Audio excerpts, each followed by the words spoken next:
ini bukan soal ketidakadilan ya sebenarnya, ini ada persoalan sistem yang harus kita benahi bersama gitu.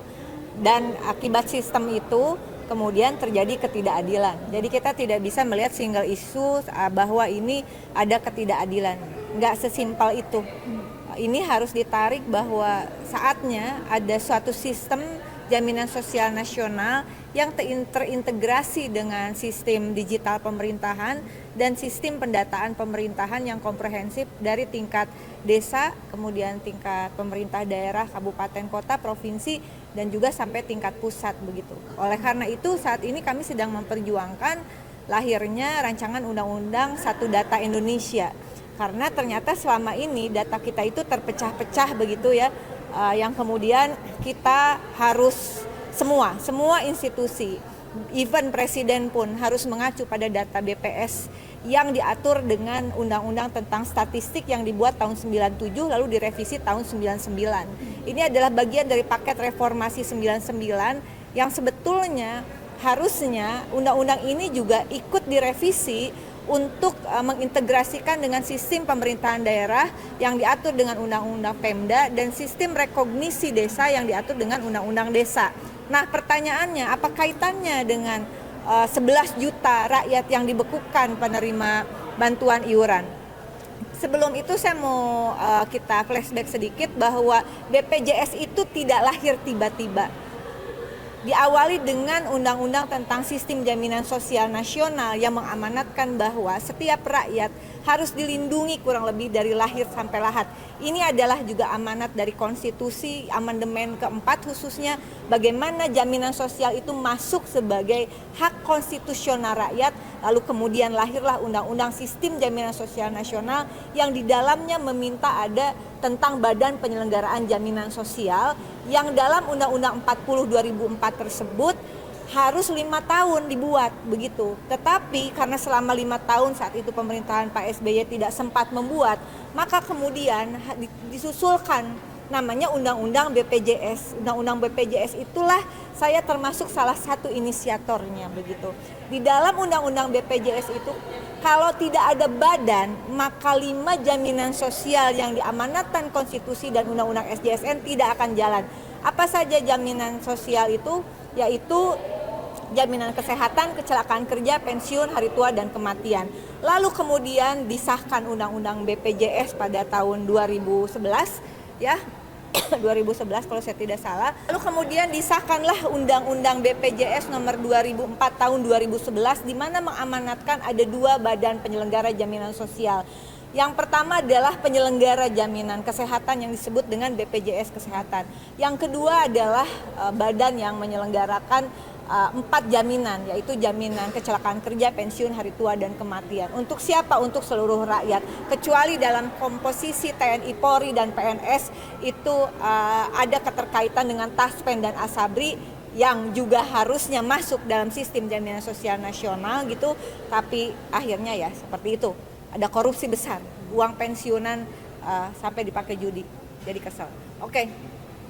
Whatever, tapi kita balik lagi. BPJS Kesehatan ini diselenggarakan untuk ada beberapa kategori peserta dengan prinsip yang ada di dalam jaminan sosial, prinsip gotong royong, artinya yang kerja membantu yang miskin, yang tua membantu yang kerja membantu yang nganggur, yang tua dibantu sama yang muda begitu, yang kaya membantu yang miskin. Ini adalah prinsip gotong royong di dalam undang-undang jaminan sosial yang harusnya masuk ke dalam sistem begitu.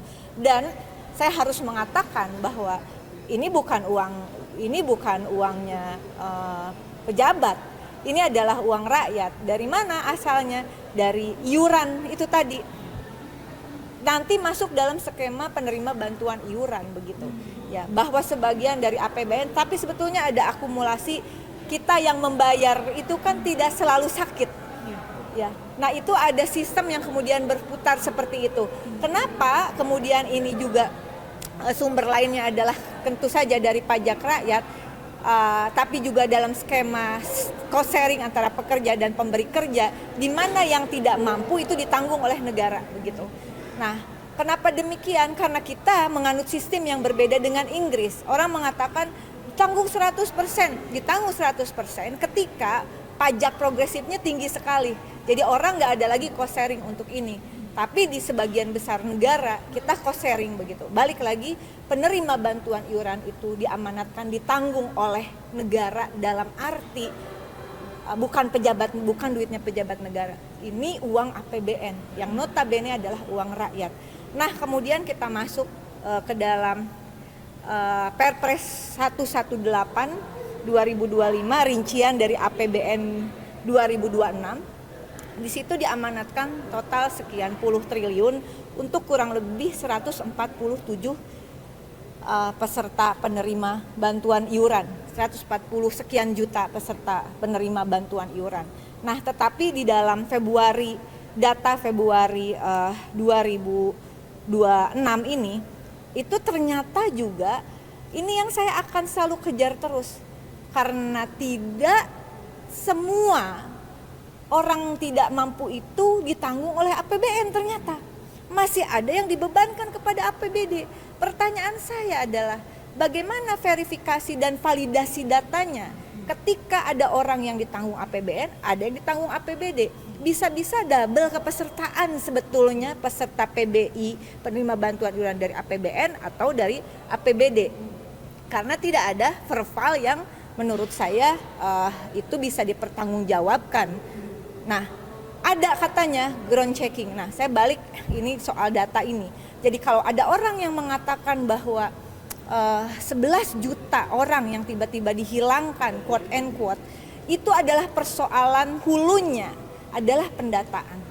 Sistem jaminan sosial nasional dengan dua badan penyelenggara, BPJS Kesehatan maupun BPJS Ketenagakerjaan, tidak bisa berdiri sendiri tanpa data penduduk, data peserta yang akurat. Nah, pertanyaannya, mereka yang masuk ke dalam PBI itu sudah diatur sebelumnya di dalam PP nomor 75 2021 tentang pelaksanaan program penerima bantuan iuran jaminan kesehatan. Sasaran utamanya adalah fakir miskin, masyarakat tidak mampu, kelompok rentan yang ditetapkan oleh pemerintah. Jadi kekisruhan ini saya harus mengatakan bukan terjadi di zamannya Pak Prabowo. Ini akibat saja ekses dari sistem yang kemudian diacak-acak sebelumnya. Dalam analisis saya yang cukup mendalam, bahkan saya lagi kuliah lagi S2 Hukum untuk mendalami persoalan ini begitu ya, supaya saya bisa nggak asal ngomong tapi saya pertanggungjawabkan ini berdasarkan persoalan regulasi hukum yang harus kita benahi. Nah, di situ dikatakan bahwa penerima sasaran utamanya fakir miskin, masyarakat tidak mampu, kelompok rentan yang ditetapkan oleh pemerintah. Ditetapkannya kalau fakir miskin itu di mana?